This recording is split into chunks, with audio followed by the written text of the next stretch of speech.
Aqui é o Alex que tá falando, Alex da Oficina Automotiva.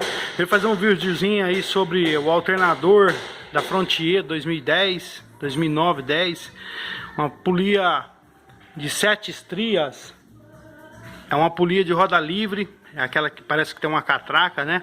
Ela dá um defeito dentro do alternador, dá um barulho parecendo que tá moendo o alternador. Tem alguma coisa lá dentro, caída lá dentro, dá impressão isso, parece um sino batendo, alguma coisa caída lá dentro. O defeito é essa polia aqui, ó. Essa polia de roda livre, ela danifica por dentro, né? E aí ela dá esse ruído aí. Ela ajuda a correr do alternador não ter vibração, né?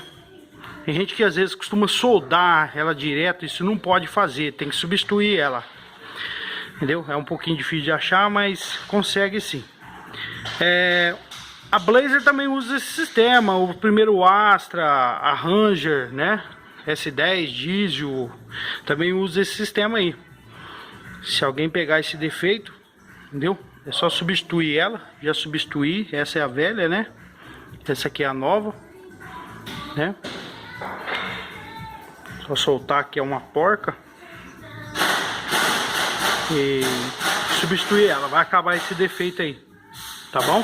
Uma dica aí pra quem tá sofrendo com esse defeito aí, tá bom?